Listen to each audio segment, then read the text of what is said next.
Hey y'all, happy Friday. 2 more days until Christmas. Hope you're done shopping.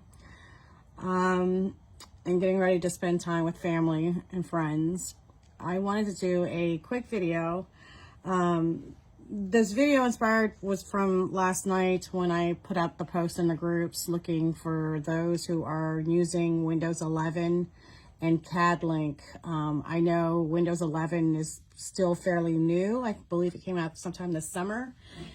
And so there's a lot of kinks and quirks that, needs to be worked out.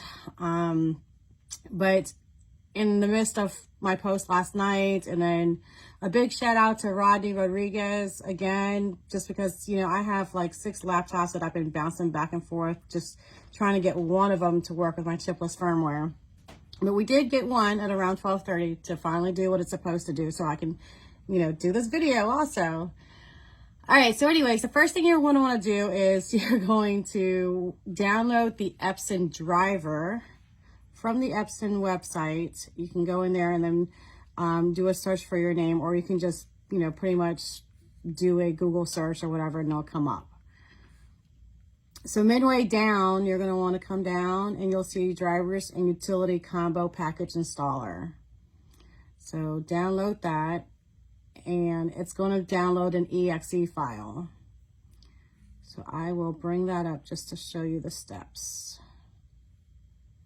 All right, so this is the one that I downloaded yesterday. And you basically want to run through the setup that it's going to take you through. So I'm going to hit OK, let it install.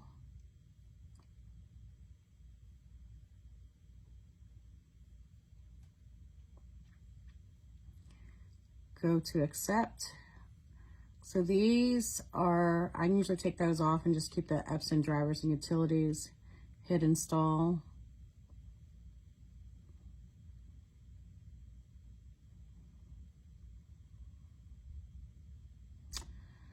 All right, hit the next button, and we are always going to connect direct USB connection. Hit next, next.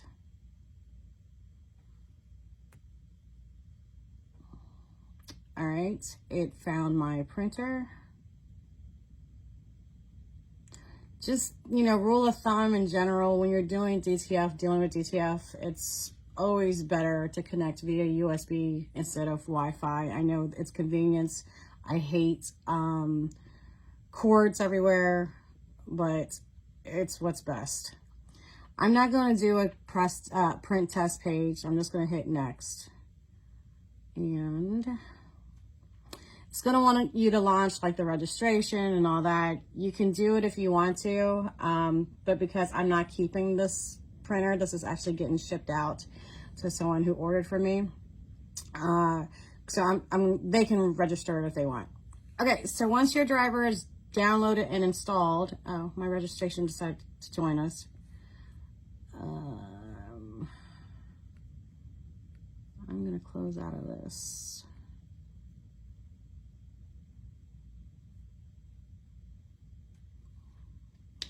All right, so it's telling me that it's finished. Let me move you guys a little bit more frontward. All right, so once your Epson driver has been downloaded and installed, you're gonna want to go to Inkchip.net. Let me just bring up their homepage. So that's what it looks like when you first come on. About 4 links over on the top, you'll see one for soft, and you're going to select that and come on down to the XP15000. Down here at the bottom is the last one. You're going to want to download the firmware and the activation. They do have a YouTube video that you can watch that walks you through the process. And then there's also a PDF download if you're more of a listed type learner. All right, so again, I've already downloaded these. Your firmware is going to be downloaded in like a zip file, so you're going to need to either download like WinZip, WinRAR, that type of file extractor to be able to open it. The activation, however, it is just an exe file, an executable application file. All right, so I have my downloads, and this is my Inkchip. So the first step this step here is just installing the chipless firmware that will override the Epson driver that we just downloaded and installed. All right, so you're going to want to launch the application file. Hit yes. Just going to walk you through the steps. You're going to pretend like you're reading all this, and you just hit agree. And these are just instructions and precautions. You can read through them. I just breeze through them. Okay, so on this screen, it's telling me that the printer that's connected is my 15000 is connected via USB. It's going to install a new version of this firmware right now. This is the firmware that is actually going to install. A few things on this page. If you come in here and you don't see your printer listed, try to disconnect your USB port and then stick it back in, and it should, most of the time, populate, all right, in here. So if you see your printer, you're ready to get started, you're going to hit start and proceed with the firmware update, yes. You want to keep your eye out right here in the detailed information. So it's telling me that my printer is updating the firmware. And let me see if I can show you guys the printer.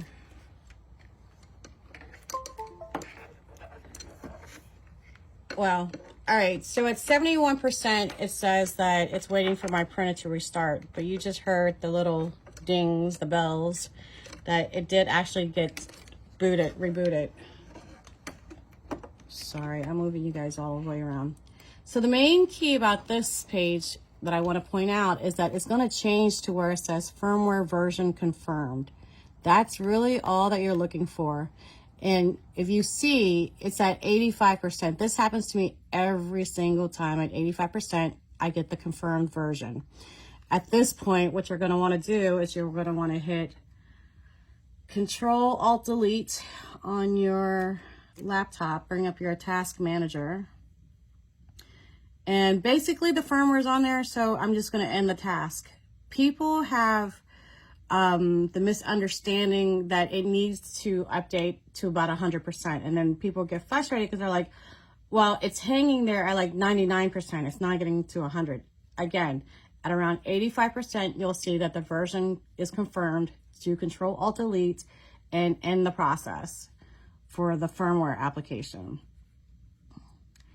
All right, so once the printer restarts and the firmware is installed, you're going to want to bring up your activation window.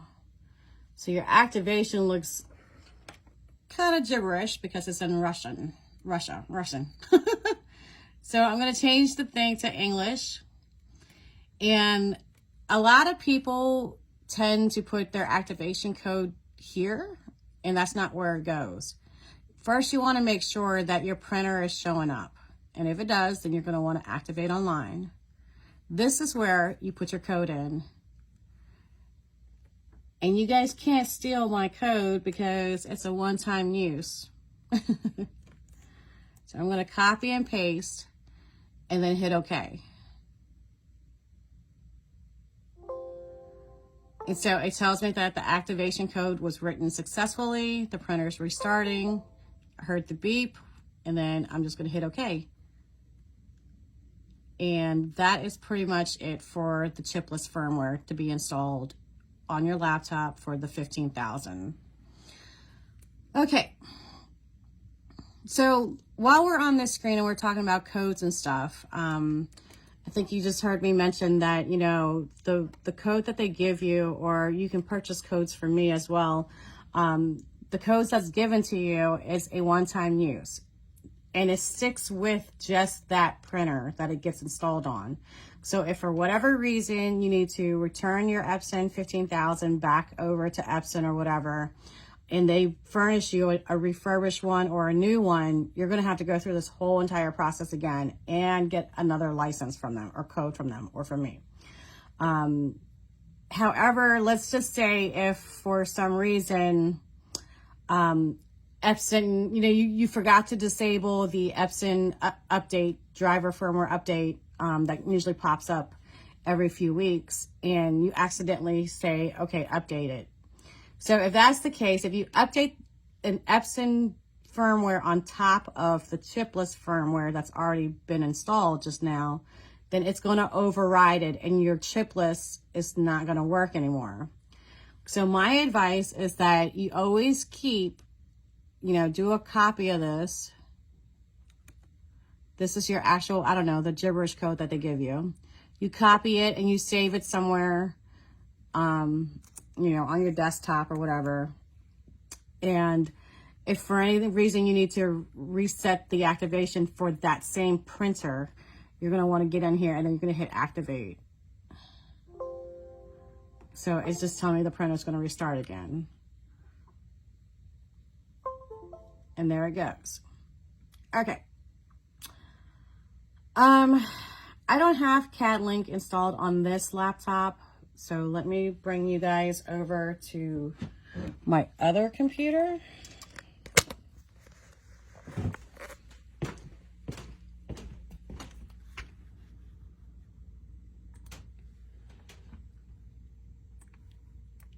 Okay. Let me zoom out. So when you first install Cadlink, obviously it's not going to have all this, but the main thing you're going to want to do is you're going to want to go into Device, Manage Devices, and then you're going to want to hit the plus sign to add your printer. I probably won't be able to because I already have mine in here. But you should be able to see the Epson XP15000, and you'll see one that says DTF and then DTF version 2. I have mine connected onto version 2 for some reason. I don't know, but maybe because it's the latest one.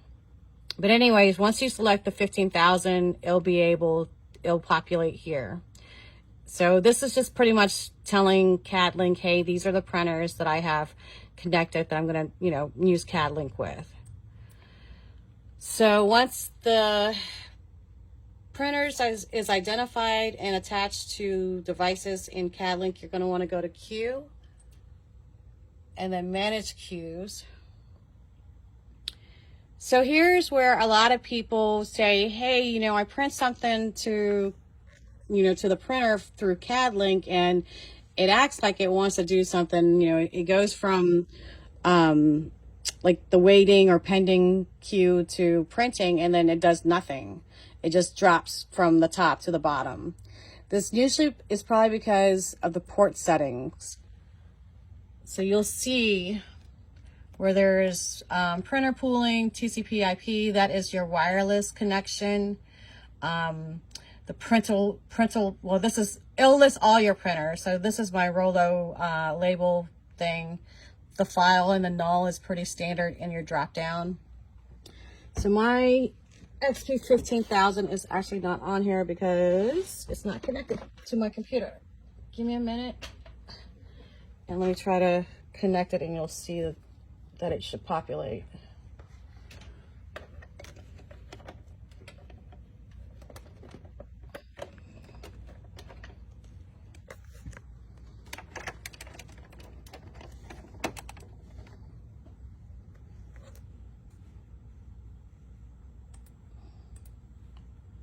So,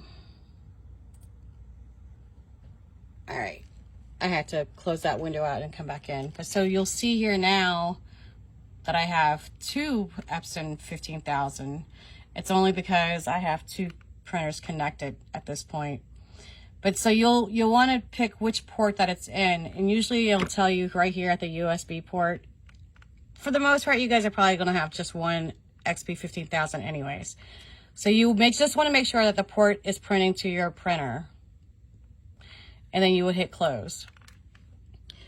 So then at this point, you can do a test page. I tend to do a purge test. If I can stop jamming my system over here. So usually I do the purge test here. If you see there's an X on here, you just need to go in there and you need to just clean the errors with that button there. And now you'll see that the print button is now available. So it's in pending status, but then if I hit the print button, it will send it to the printer. I don't have my printer set up to print. I was in the middle of doing a cleaning.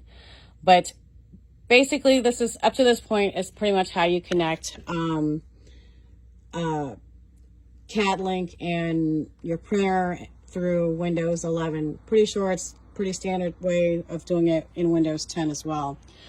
So anyways, hopefully I explained a little bit of how to get that working. If you're still having trouble, please feel free to post in the group or, you know, ask questions in there, or even just, you know, checking out some other YouTube videos and whatnot that can help. Again, hope you guys have a Merry Christmas and happy printing. Talk to you guys later. Bye.